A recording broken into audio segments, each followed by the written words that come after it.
Hello दोस्तों, नमस्कार। आप सभी दोस्तों का आपके अपने चैनल मैथ्स इन ईजीबी में आपका स्वागत है। जैसा कि आपको पता है, मैं आप लोगों के लिए आपके अपने चैनल मैथ्स इन ईजीबी में मैथ की क्लास लेके आता हूं, जिसमें आपका इस समय आरआरबी ग्रुप डी के लिए क्लास जो है चलाई जा रही है। इसमें आज आपका सेट नंबर 11 है। 10 सेट तक आपका हो चुका है और जैसा कि मैंने आपको बताया, इसमें आपको टोटल 30 सेट कराया जाएगा। इसमें वो सारे इंपॉर्टेंट क्वेश्चन होंगे जो आपके एग्जाम पॉइंट ऑफ व्यू से मोस्ट इंपॉर्टेंट होंगे। तो यहाँ पे आप देख सकते हैं, इसमें 28/11/2025 शिफ्ट 1 का क्वेश्चन इसमें लेके आया हूँ, जिसमें इसका पार्ट 2 है। मैं आपको हमेशा बताता हूँ कि एक ही वीडियो में पूरे क्वेश्चन कवर नहीं हो पाते हैं, इसके लिए इसका 2 पार्ट हमें करना पड़ता है। तो चलिए हम देर न करते वीडियो को स्टार्ट करते हैं। तो इसमें हम देखते हैं कि हमारे क्वेश्चन आज किस तरीके से हैं, तो इसको आपको ध्यान समझना है जिससे कि क्वेश्चन आपके समझ में आ सके। यहाँ पे यहाँ पे क्या करना है, ये जो हमें लिखा हुआ है क्वेश्चन 5.4 ब्रैकेट में 0.1 गुड़े 0.1 गुड़े 0.1 प्लस 0.03 गुड़े 0.03 गुड़े 0.03। नीचे क्या है 0.3 गुड़े 0.3 गुड़े 0.3। फिर क्या है प्लस 0.09 0.09 0.09। ठीक है। अब इसको सॉल्व करके हमें इसकी वैल्यू बतानी कि इसकी वैल्यू यहाँ पे कितना आएगी। इसके लिए आपको थोड़ा सा एक दिमाग लगाना है। वो क्या है, इसको मैं आपको बताता हूँ। जैसे समझिए, अगर यहाँ पे हम 3 कॉमन कर लें, यहाँ पे तो ये क्या बन जाएगा 0.1 बन जाएगा। और यहाँ पे अगर 3 कॉमन कर लें तो ये भी बन जाएगा 0.1 बन जाएगा। और यहाँ पे भी अगर 3 कॉमन कर लें तो ये भी 0.1 बन जाएगा। मतलब 3 गुड़े 3 गुड़े 3 ये बन गया। मतलब ये तीनों मिला करके बन गया 27। कितना बन गया 27। ठीक, वही सेम काम यहाँ करना है। अगर यहाँ पे 3 कॉमन कर लें, हम यहाँ प्लस इनके बीच में 3 कॉमन कर लें तो बन जाएगा 0.03। एक सेम जैसे ऊपर की तरफ, वही सेम कंडीशन यहाँ पे 3 कॉमन करेंगे तो 0.03 बना लेगा। और यहाँ पे भी 3 कॉमन कर लेंगे तो ये भी हम यहाँ पे 0.03 बना लेगा ये। अब इसकी वैल्यू यहाँ पे गुणा होकर के कितना बना लेगी 27 बना लेगी। कितना 27। अब अगर यहाँ पे हम देखें, यहाँ पे तो ये क्या बन गया 0.1 0.1 0.1 ये बन गया प्लस 0.03 0.03 0.03। मतलब कि पूरी कंडीशन यहाँ पे एकदम डिक्टो इसकी तरीके से यहाँ बन चुकी है जैसे हमारा ऊपर दिया गया है। अब दोनों के बीच में कॉमन क्या है 27 यहाँ भी है, प्लस के बाद 27 यहाँ भी है, तो दोनों में 27 कॉमन हो जाएगा। कहने का मतलब यहाँ पे 27 से निकल करके इसके पूरे के इसके बाहर आ जाएगा और ये पूरा हमारा ऊपर और नीचे कैंसिल हो जाएगा, वैल्यू सेम हो जाएगी। मतलब पूरी वैल्यू हमारी यहाँ जो बचेगी वो क्या बचेगी, वो हमारे पास बचेगी जो जो हमारे पास नीचे जो निकल के आएगी वो कितना आएगी 27 आएगी। जैसे कि मैंने आपको बताया कि इतने में 27 कॉमन हुआ और इतने में 27 कॉमन हुआ। कॉमन करने के बाद ये पूरी वैल्यू इतना पूरी वैल्यू इतनी पूरी वैल्यू के बराबर हो गई। नीचे केवल बचा क्या 27 और ऊपर क्या बचा हुआ हमारा 5.4 ये बचा हुआ है। अब यहाँ पे सिंपली हमें क्या करना है, ये पॉइंट काट के 0 बढ़ाएंगे। ठीक है। अब ये 27 दूना 54 होता है। कितना होता है 27 दूना 54। तो यहाँ पे क्योंकि नीचे 0 है तो यहाँ पे पॉइंट लग करके ये 2 बार चला जाएगा यहाँ पे। ठीक है। 27 दूना 54 मतलब कि यहाँ पे 2 बार पॉइंट लग के वैल्यू हमारी इसकी बन जाएगी यहाँ पे। ठीक है। यहाँ देख सकते हैं ऑप्शन नंबर ए इस क्वेश्चन का बिल्कुल राइट आंसर यहाँ से हो जाएगा। इसी के साथ हम आगे चलते हैं। अगला क्वेश्चन क्या है इसको देखते हैं। यहाँ पे क्या कह रहा है,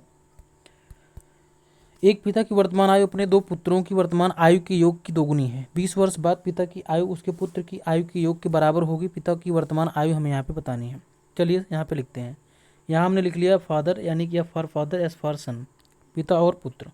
यहाँ पे क्या बोला है कि एक पिता की वर्तमान आयु अपने 2 पुत्रों की वर्तमान आयु के योग की दोगुनी है। मतलब मान लीजिए 2 पुत्रों की आयु का योग हमने x ले लिया, तो पिता की कह रहा है कि इनके योग की दोगुनी के बराबर, यानी कि इसका 2 गुना हो जाएगा, यानी कि 2x। अब कह रहे हैं 20 वर्ष बाद, 20 वर्ष बाद पिता की आयु उसके पुत्र की आयु के योग के बराबर होगी। 20 वर्ष बाद समझिएगा ध्यान से, ये जो सन है इसमें 20 वर्ष बाद अगर जैसे हम कहें किसी की एज 10 साल है तो 20 वर्ष बाद उसकी एज क्या होगी, तो आप उसमें 20 जोड़ेंगे, 20 जोड़ेंगे तो ये 30 साल हो जाएगी। ठीक है। तो यहाँ पे इनके फादर की एज में 20 साल बाद निकालने के लिए 20 जुड़ेगा, लेकिन इसमें क्या जुड़ेगा 40। 40 क्यों जुड़ेगा, क्योंकि यहाँ पे 40 इसलिए जुड़ेगा क्योंकि यहाँ पे दो बेटे हैं, एक बेटे का 20 तो दोनों 2 का जुड़ करके 40 हो जाएगा। तो यहाँ पे हम इसको 20 साल आगे जाने के लिए 40 यहाँ पे इसको हम जोड़ेंगे।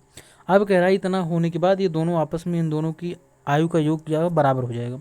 मतलब कि ये जो बनेगा 2x + 20 बराबर में x + 40 ये बन जाएगा, x + 40 ये बन गया।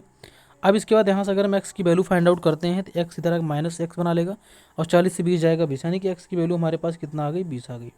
हमसे पूछा क्या है, हमसे पूछा यहाँ पे कि पिता की वर्तमान आयु, तो पिता की वर्तमान आयु हमने यहाँ पे क्या लिखा हुआ था 2x। तो अगर x की वैल्यू 20 है तो 2x यानी कि 2 से गुणा हो जाएगा और ये वैल्यू हो जाएगी 20 दूना 40। कितना हो गया? 40 वर्ष इस क्वेश्चन का बिल्कुल राइट आंसर यहाँ से हो जाएगा। कितना हो जाएगा? 40 वर्ष। इसी के साथ हम आगे चलते हैं। अगला क्वेश्चन क्या है इसको देखते हैं।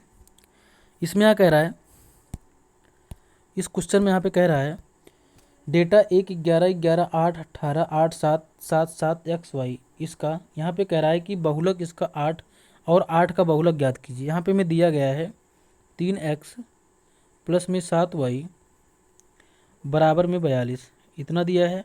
और दूसरा ही क्वेश्चन दिया हमें 7x प्लस में 3y बराबर में 58, इतनी वैल्यू हमें यहाँ पे दी गई है। ठीक है, अब इसमें हमसे पूछ रहा है बहुलक। तो जब हमें x और y की वैल्यू दोनों कन्फर्म हो जाएगी तभी हम यहाँ पे बहुलक निकाल पाएंगे।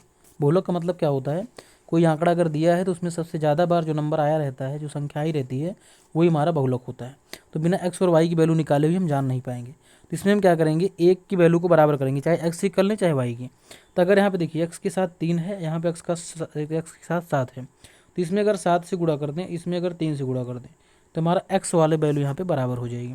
तो इसमें क्या होगा समझिएगा ध्यान से, इसमें 7 से करेंगे तो ये हो गया 21x और प्लस में ये हो जाएगा 7 सता 49, ये हो गया 49y और बराबर में 7 से इसको गुणा करेंगे, 7 दूनी 14 और 7 चौक 28 1 29, ये हो गया 294। 7 दूनी 14 और 7 चौक 28 1 29 ये बना लिया। ठीक है, अब 3 से इसमें करेंगे, 3 7 21x ये हो गया, इसके बाद प्लस में 3 3 का 9y या ये हो गया और बराबर में हमारा ये y है और बराबर में 3 8 24, 3 8 24 और 3 5 15 2 17 ये हो गया। ठीक है, अब इसको हम सॉल्व करते हैं, इसको माइनस करेंगे, साइन हमारा चेंज हो जाएगा, ये माइनस ये माइनस ये माइनस, ये हो गया कैंसिल। 49 से 9 जाएगा, यहाँ पे आ जाएगा 40y बराबर में इसको जब माइनस करेंगे तो 4 से 4 गया 0, यहाँ पे 9 से 7 गया 2 और यहाँ पे 2 से 1 गया 1, मतलब 4 3 12, वाई की वैल्यू हमारे पास आ गई 3। कितना आ गई? 3 आ गई।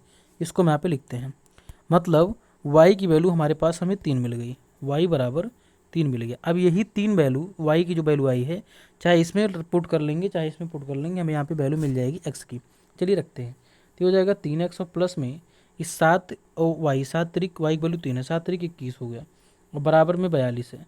अब 21 जाकर के इधर माइनस करेगा तो 21 बना लेगा माइनस करके, और 3 से इसको काटेंगे 7 आ जाएगा, मतलब कि x की वैल्यू 7 आ गई, मतलब y की 3 x की 7। इसको यहाँ पे हम लिखते हैं, यहाँ पे क्या है, x की 7 और y की 3, ये हो गया हमारी वैल्यू। ठीक, अब देखिए यहाँ पे हम देख रहे हैं कि यहाँ पे जो हमारी वैल्यू है 7, हम देख रहे हैं सबसे ज़्यादा बार आया है, 7 हमारा यहाँ पे आया है 4 बार, तो हमारा और इतनी बार कोई संख्या नहीं आई है, तो इसलिए बहुलक हमारा जो होगा यहाँ पे 7, इसका हमारा इस बिल्कुल राइट आंसर यहाँ से हो जाएगा।